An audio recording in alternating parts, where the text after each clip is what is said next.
Dios le bendiga una vez más, qué alegría estar con ustedes. Les saluda su amigo y servidor Milton Torres. Vamos a orar y vamos a predicar la palabra de Dios en este momento. Hechos capítulo 2. Cuando llegó el día de Pentecostés estaban todos en el mismo lugar, pero estaban orando en el mismo lugar. De repente vino del cielo un ruido como de una violenta ráfaga de viento y llenó la casa donde estaban reunidos. Verso 4, todos fueron llenos del Espíritu Santo. La iglesia llena del Espíritu Santo, los discípulos llenos del Espíritu Santo, estaban reunidos orando.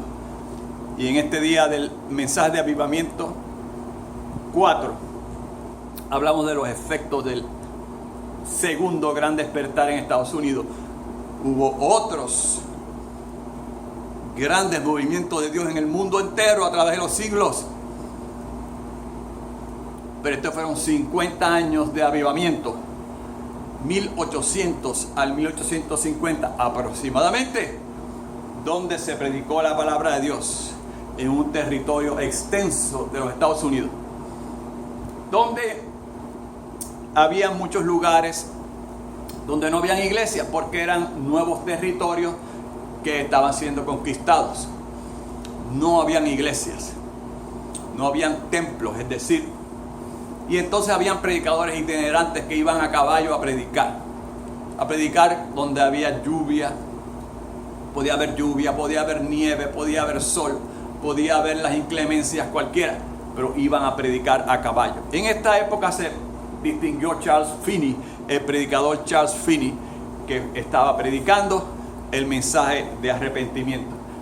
En algunas iglesias, lamentablemente no es nada malo, no hay nada malo con las iglesias, pero a veces las iglesias se vuelven secas. Y las iglesias en muchos lugares estaban secas. Y había el movimiento entre Voltaire, no era un hombre cristiano, era un ateo francés. Estaba Thomas Paine, que nos hablaba de cosas como el racionalismo y el deísmo. Y ellos pensaban ya que el cristianismo se estaba muriendo, que el cristianismo iba en decadencia, que no tenía futuro, que las iglesias estaban detenidas, que no iban a alcanzar a la gente, que no iban a tocar a las personas. Y en eso se levantó estas personas como Charles Finney y otros muchos predicadores itinerantes, algunos de los cuales tal vez no sabemos su nombre, y estaban predicando al aire libre por 50 años. Al aire libre, reuniones donde se predicaba el arrepentimiento, la palabra de Dios, el amor de Dios, el poder, la unción de Dios. Reuniones al aire libre, cientos y a veces miles de personas oyendo hablar el mensaje de vida. ¿Cuál fue el resultado del segundo gran despertar? Muchos de ellos resultados. Número 1, la abolición de la esclavitud. Acabaron con la institución de la esclavitud. ¿Qué pasó? Predicaban la palabra de Dios, la Biblia. Y en esos lugares donde se estaba predicando habían pobres y ricos, esclavos y libres, hombres y mujeres. Allí en ese sitio donde se predicaba al aire libre no se hacía diferencia, porque Dios no hace diferencia entre seres humanos.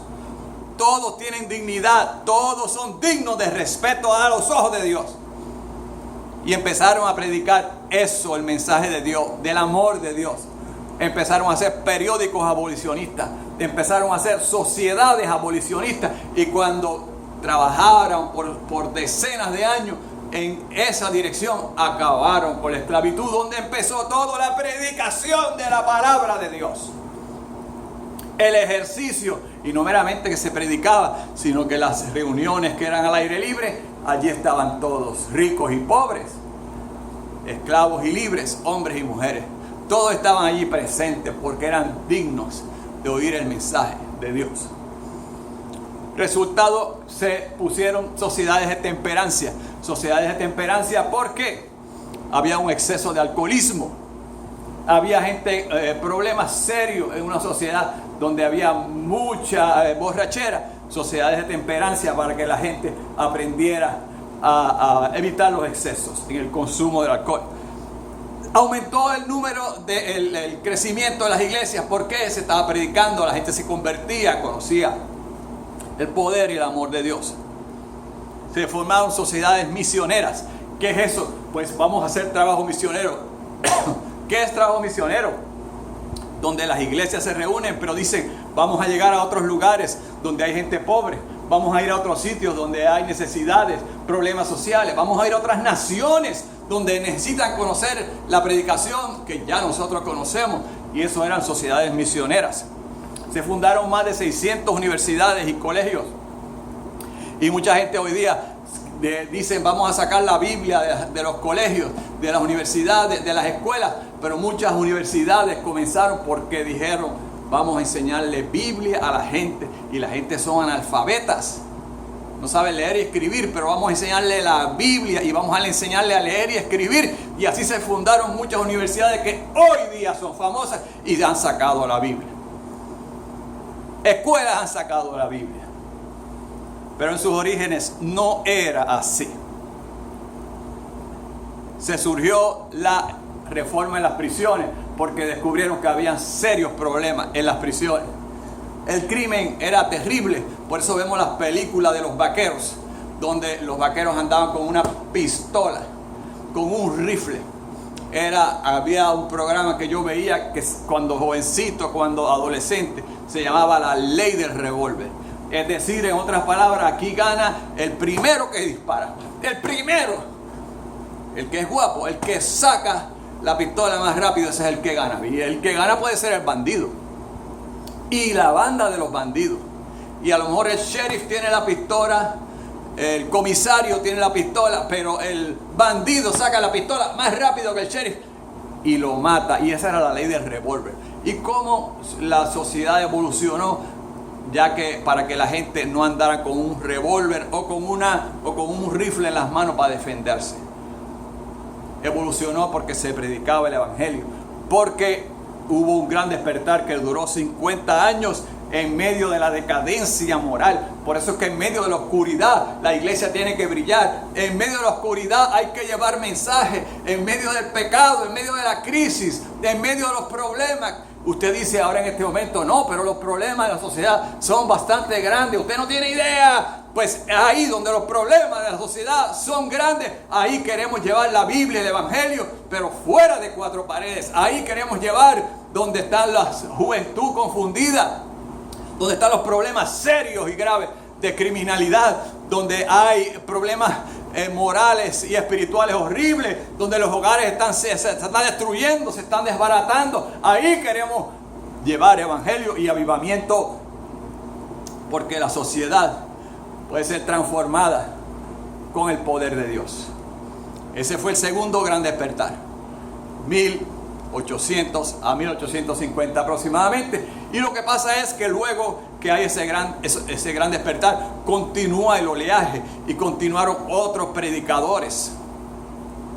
Con los años continuaron con nuevas olas y nuevas olas de predicaciones y de gente que se convertía, y a su vez la sociedad era transformada.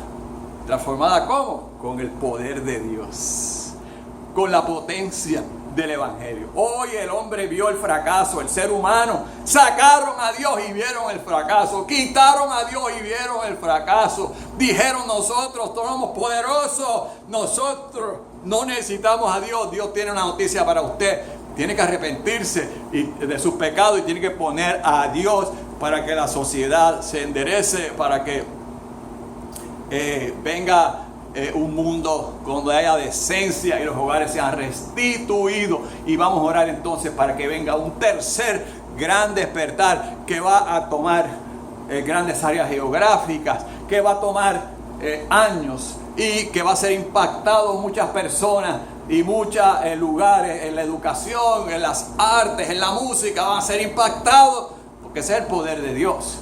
Así que vamos a orar. Usted allá donde está, usted está lejos, pero vamos a orar. Usted está en otro estado, usted está en otro país, pero vamos a orar y vamos a unirnos para seguir orando, como dice Hechos capítulo 2, verso 1 al 4. Oraban unánimes juntos, pero no estamos juntos físicamente, pero estamos unánimes en la actitud, y vamos a orar para que venga tercer gran despertar. En el nombre de Jesucristo, Padre, ahora mismo yo oro, ahora mismo yo intercedo, ahora mismo yo hago oración para que venga el tercer gran despertar, Señor, que va a tomar grandes áreas geográficas, que va a tomar países, que va a tomar naciones, que van a ser impactados los lugares, Señor, para bien, para beneficio de los seres humanos, las familias y las instituciones que están decaídas y en crisis. La criminalidad que va en aumento y todas esas cosas van a ser impactados con el poder de Dios. Te doy gracias y me uno con las vidas que están a lo lejos para orar. En el nombre de Jesucristo. Gracias, Señor. Amén. Amén y amén. Dios le bendiga.